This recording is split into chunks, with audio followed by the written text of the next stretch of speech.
Well, the sports editor is absolutely delighted and excited to have Eugene Campbell III with us, which is a really exciting prospect in the sense that this is first time the sports editor is having a basketball interview. Really excited about it. Can't wait to see what Eugene has to tell us. But Eugene has got an interesting basketball career that started in the USA, but is now in Portugal, doing a great job there, moving forward in leaps and bounds. But Eugene's got an incredible story to him and has pushed through many, many odds to get to where he is now. So Eugene, welcome to the show. Really grateful to have you here. Thank you so much for your time. But I can call you an athlete. I think you guys do an incredible job on the basketball court. I don't know how you manage to do it, but how do you stay on top of everything and produce such good results? It's quite a demanding game. Just never ending work ethic. Just make sure you're in the gym every day. Make sure you're getting your reps in. Make sure you're getting your proper rest. That's something that athletes need to know, who work hard, that, experience some injuries. They might have experienced some injuries because they don't rest enough. Rest plays a very important role in like the recovery process of the working out and everything. So, they say no days off, but you essentially got to take at least a day or two off throughout the week to give your body time to recover. Sure, interesting. Yeah, because it's quite a tough thing, I'd say, because you've obviously got a reputation to uphold, so to say. And yeah, I think it's gauging it to not get burnt out, if that's the right term. Yeah, absolutely agree with what you're saying there. Very, very interesting. But we talk a bit about you personally to start off with, if you don't mind. And yes, you had a bit of a tough time to make it through professionally as a sportsman. But what drove you to go against so many odds? Just seeing the light at the end of the tunnel. Just staying motivated. I'm the type of person that if you tell me I can't do something, it's gonna motivate me even more. I'm not the type of person to quit when you tell me I can't do something. It kind of gives me more energy. It gives me a battery on my back when people tell me I'm not able to do something. So that's definitely. Brilliant. So would you say it's perhaps a strength or skill of yours to turn a difficult situation into a form of motivation for you? Yeah, I try to look at the positive side of every situation. And for me personally, I always like a harder task. I don't like things that are easy. So I feel like if it's a hard task to do, it's way more rewarding once I achieve the goal, opposed to an task. It doesn't really feel good.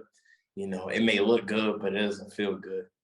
That's why I love my story, and that's why I love telling my story, because I worked for it.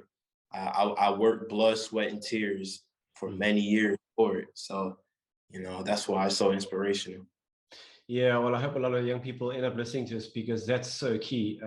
Being able to work through the tough times, no matter how difficult it gets, to keep going. It's a fundamental aspect of success, I believe. I hope that makes sense what I'm trying to say. But yeah, it's great to hear that. Really, really good.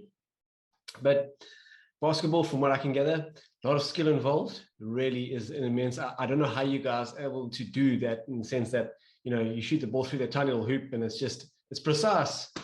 How do you get it right all the time? It's incredible. A lot of practice, a lot of work, man. A lot of preparation, a lot of repetition. You got to do a lot of reps. Can't just come in and shoot one shot and think that it's going to be perfect. You got to shoot like 1,000 shots a day almost. Like it's a lot of work. It is. And is that possibly one of the reasons why you took to the game, in the sense that it is such a fine-tuned, skilled game and the reward is great when you get it right? Is that part of what attracted you to basketball? I would say basketball was in my family. I could have adapted to any sport, but it was just something that my father played in high school and that my sister played. So I just kind of blended right into the sport. Thankful for my father and my sister being so heavily involved in the sport when I was a little kid. It made me spark interest into the sport itself. Yeah. But the basketball wasn't your first choice, if I'm not mistaken. Baseball was your main sport. So tell us a bit more. Why the change? What happened, if you don't mind sharing that with us? I kept moving around to different schools. I went to like 5 different schools before I actually established a consistent school in high school. So like me just bouncing around, not every school had a basketball team. And one day, you know, to try baseball. Actually, my grandfather, God bless his soul, he was a baseball player, and so was my great grandfather. So baseball was something that was in the family as well. And my grandfather, like nobody actually knows this story. It's my first time telling anyone this. My grandfather actually, I think he pitched the ball or threw a ball, and it hit my great grandfather in the eye, and he went blind. And my grandfather stopped playing baseball forever after that. It was crazy. My dad told me that story. It was crazy. Yeah. That is crazy, because I know we're talking about basketball, but let's quickly just touch on baseball. I mean, you guys can throw a ball at least 90 miles, 100 miles an hour, not mistaken? Yeah, I would say I was able to throw it about 80 to 85. I was younger. I was about like 12, 13 years old. I wasn't really that old. So like, you know, it's still good for me to be able to throw the ball like about 80 miles per hour. Like it was still pretty good at that age. Yeah. But yeah, like I like being a pitcher. I was a pitcher and a third baseman. It was like baseball was weird. It was like a sport that I picked up and I was just good at it naturally.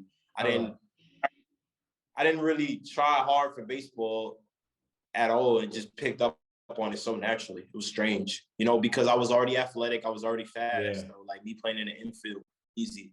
You know, you got to have like a quick reaction time when you're playing baseball. And I developed that from playing basketball, like at a young age and just being an athlete. You know, I just grew up being an athlete. Sometimes it just comes natural, you know? Yeah.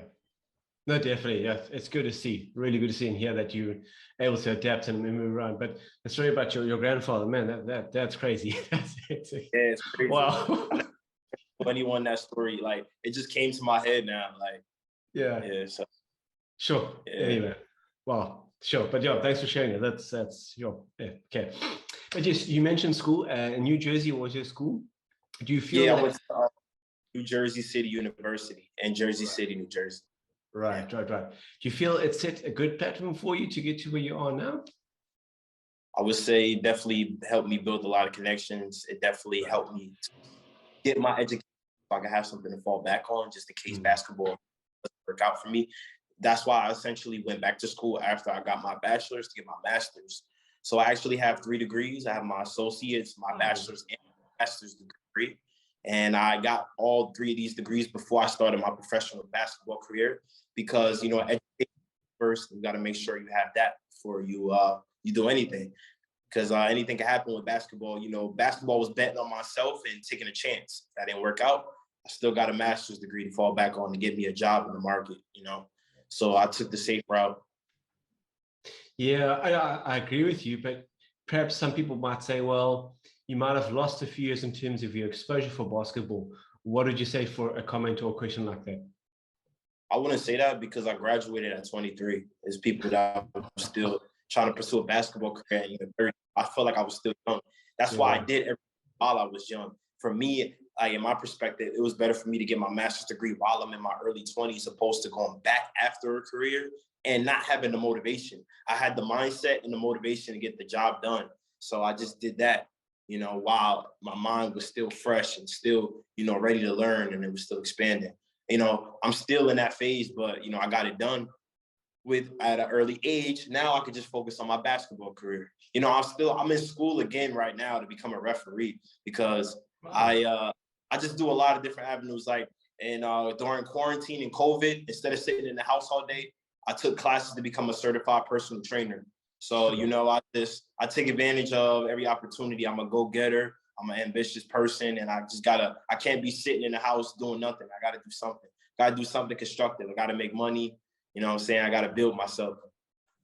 Yeah. No, that's a great example, Eugene. And I think a lot of people would often refer to their circumstances, you know, if they're tough and just blame the circumstances, where you've, I think, created sort of a habit or a mindset where it doesn't matter if it's tough. You got to find a solution here, man. That's really good. That's a life-winning skill there. Really like to hear it. Well done. It's good, man. Really, really good. Life, like, there's no guarantee there's any tomorrow. You know, today could be one of our last days on earth. So we got to make sure we live every day like it's our last. So if I have the opportunity to do something, I'm going to go out there and I'm going to get it. I'm not going to wait till next week. I'm not going to wait till tomorrow. I got to go get it now. You know, that's the mentality I got. So It's awesome. That's good to hear, man. I believe in that. I really do believe in that. So yeah, it's good, man. But your position, shooting guard, if I'm not mistaken. yeah, So 6'3", right. playmaker too, two-way player, but mainly a scorer. Yeah. Right. So, if someone's listening and maybe doesn't understand basketball well, is that similar to like a striker in soccer, if I'm not mistaken? You got to score the Yeah. goals. You got to Yep. get the points. Right. Yeah. Yep. Does that sort of create a bit of pressure on you during the game, or do you sort of back yourself and say, no, that's why I'm here. I can do this. This is my role. At times it does, but I've worked so hard that I'm just built for that moment. I don't know, it's just programmed built for the moment. This is the type of situation that I've dreamed to be in. So now that I'm here, I'm just like, you know what? I got nothing to lose. If I miss the shot, I miss the shot. I'm gonna keep shooting. You know, Yeah, when definitely. you think about it much and you get hard on yourself, you're just gonna keep missing. You just gotta shoot every shot. Like do it, shoot every shot with the best perfection that you can. Like hold your follow through, make sure it's a good shot, don't rush, because you never know when you're gonna get that shot again. So you gotta take advantage of the shot you get. Just like soccer, you gotta take advantage of every goal attempt that you get, because you might not get one again. Yeah. So No, that's interesting. So, when it comes to training and sort of trying to create, well, actually, when it comes to training, do you guys sort of try and create similar situations that you possibly will find in a match situation or game situation, being under pressure, having a chance to shoot a three-pointer there? Do you guys try and create as much pressure at practice so it almost becomes like a second nature to you? yeah, definitely. The coach is definitely defensive minded, and he definitely applies a lot of pressure on like me. Like he'll put the best defender on me at practice, to prepare me for the games, to make it difficult for me to score. So definitely prepares me for the game situations. And also, what we do is before we play a team, they have the second unit. I'm in the start lineup, so the second unit will play defense like the opposing team we're gonna play. So if they trap the screens in the games, they're gonna have the second unit trap our screens on the pick and roll, and go under the screens, uh, play zone. If the team plays zone, he'll have them play zone against us. They trap the corners, have them trap the corners, just to simulate basically practices us playing against the team we're gonna play in so many ways. So it definitely prepares us when it's time for the games. No, that's good. And you guys are currently in quite an interesting situation right now. If I'm not mistaken, it's the playoffs. How have things been Yeah. going in that regard? Really good. So we started off when I got here, the team was in sixth place. I came here in December. We only lost 2 games since I've been here at 110. So Wow. we moving up. We're in third place. So we play the second place team in the playoffs, and we're in the final four. So Awesome. that's going to start next week, and it's best 2 out of 3, and then after that, it's best 2 out of 3 for the championship. And if we win, we play top league in Portugal. I play second league in Portugal now, but the winner of the championship goes up to the top league. So it's going to be big. Yeah. Absolutely, absolutely.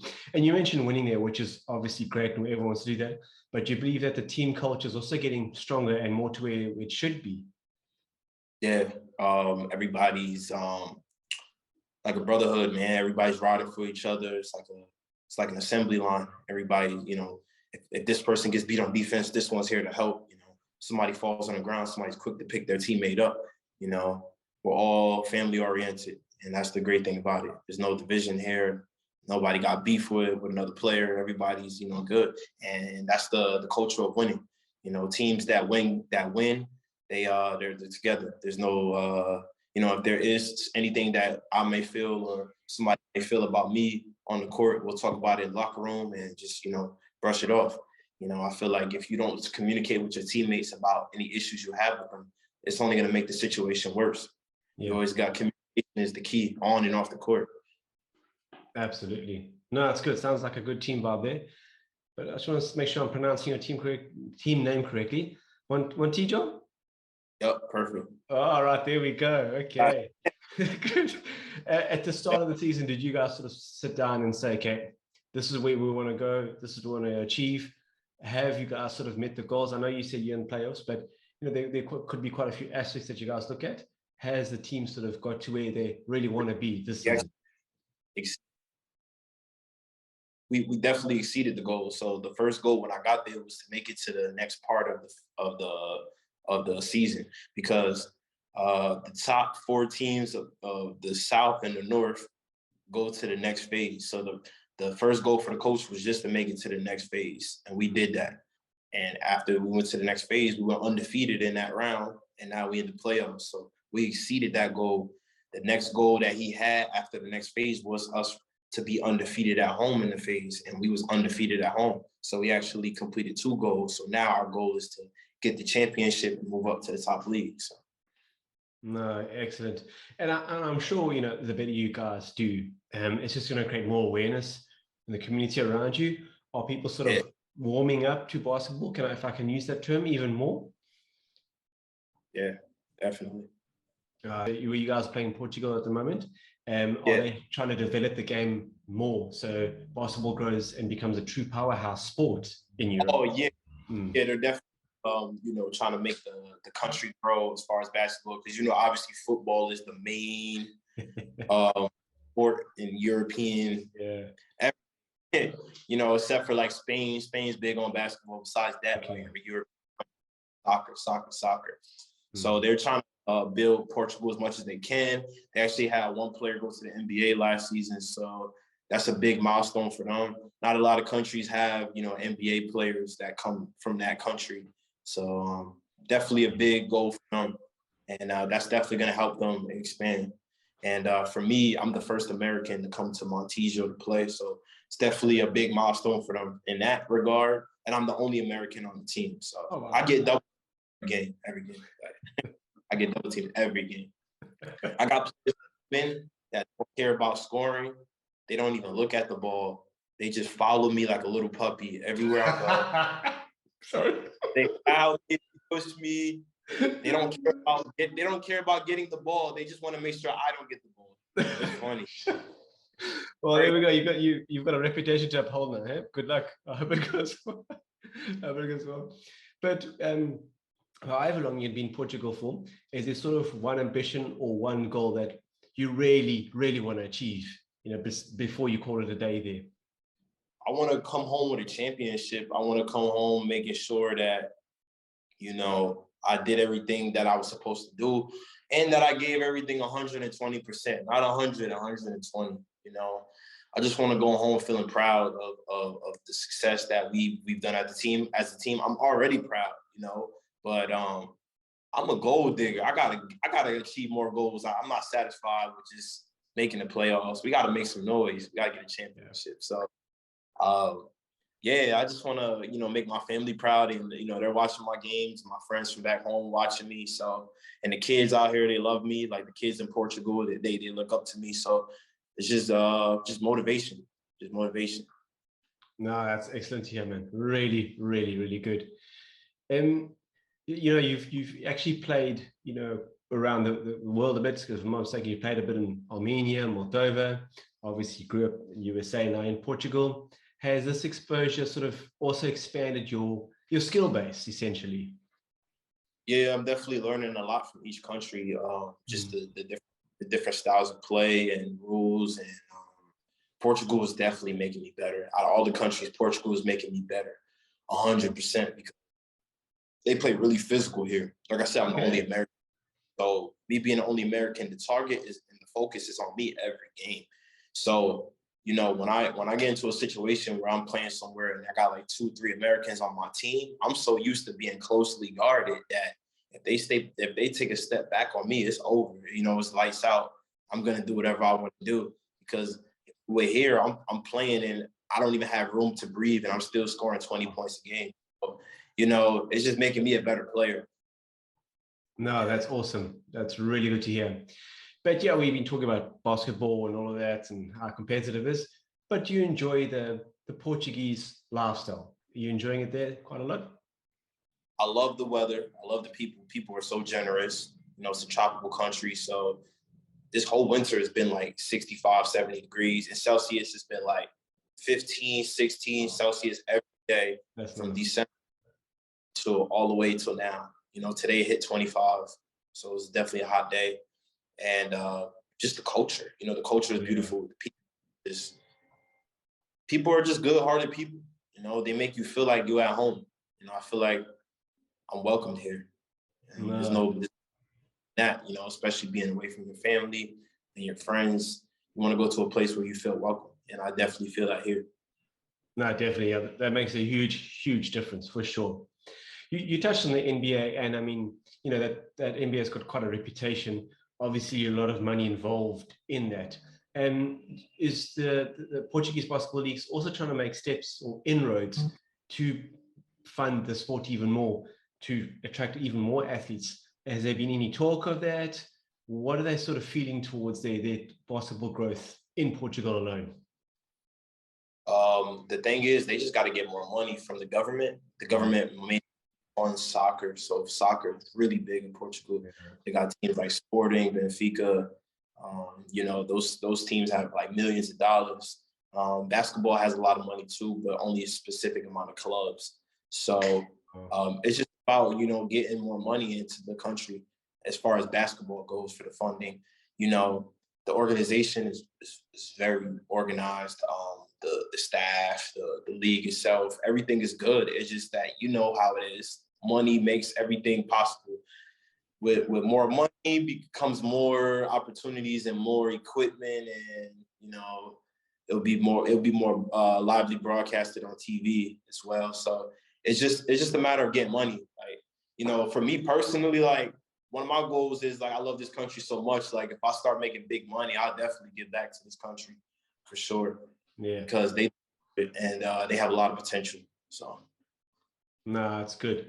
It's nice. It's nice that they can actually take an opportunity and hopefully go with it. And got the likes of you there, I'm surely it's just a matter of time before it gains more traction and people start taking it a little bit more seriously than what they are now. Well, let's hope. But you're quite a busy man, and like you said, you've got your degrees, you've studied hard. But you've also got an apparel range, if I'm not mistaken. Could you tell us more about that as well? Yeah, so my apparel brand is called Different. It's a clothing brand, basketball brand. It inspires you to be you. You know, my story is different, and I make a brand off of my story and how I came to who I am today. And the main thing I do with my clothing brand is not only provide gear, but I also provide opportunities for players to get exposure. Any connects I have from Moldova and Armenia, like I help out players who had a rough time, you know, trying to become a professional as well. And I help them out by doing exposure tours and camps and, you know, having showcases for people to get looked at from different clubs that I know from my connections. Also, there's players out there that don't want to play professional basketball, that just like playing for fun. So I put my clothing brand, I have the jerseys, I have a whole bunch of jerseys. I put my clothing brand's name, like the teams and men's league, so guys can play, you know, get on social media with some pictures and I'm playing ball and getting some videos just so they can, you know, feel like they're a part of the game without, you know, having to play professional. You know, there's some amateur players that just love the game that wouldn't mind just playing ball for fun. You know, I just provide opportunities for people to play ball, you know. Definitely. Because a lot of men's leagues, you try to get on teams, you try to get on pro-ams, everybody got their team already, everybody got their guys. You know, I help those people out that don't really get looked at. So, because I've been that guy that wasn't really looked at. So I know how it feels. Would you be able to tell us more about that, if you don't mind, Eugene? When you've given your best efforts and you feel that you can advocate to your side, and you know the guys just don't look at you, and you sort of think, well, I mean, what more must I do? What sort of goes through your mind? How do you actually feel? It puts like an internal smile on my face because it makes me work like 10 times harder. So I'm like, all right, okay, watch, I got you. I'm gonna do something. I just go hard, go to the weight room, get in the gym, on my game, and then when they see me again, they think they saw a whole different person. So it's just basically I use the negativity to create positive reinforcement, and I look at it like, all right, even though I may feel like I'm personally good enough to play here, maybe it's something that he sees that I need to work on, you know. And yeah, I'm just gonna work on it, you know. Sometimes people just don't. But at the end of the day, like you can always have room for improvement. So I'm that type of person. Always gotta improve in some way. You know, can't be satisfied. It's not always an easy conversation to have with oneself. Like when someone says, you got to do this and this and better. It's almost like, wow, man, you know, and you just like where you feel like you almost have to start again. But it's often when tough situations do bring the best out of you. So again, it's really good to hear, Eugene, how you've been able to handle that. And I really believe it's a lesson that a lot of people may need to experience, because when things don't go away, obviously there's something more you need to learn. But that's how I see it. But it's good to hear your story. Really, really good.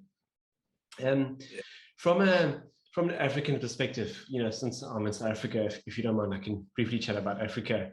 Do you do you believe there's potential here to produce something fantastic? I think the guys do love the game from what I've seen in South Africa.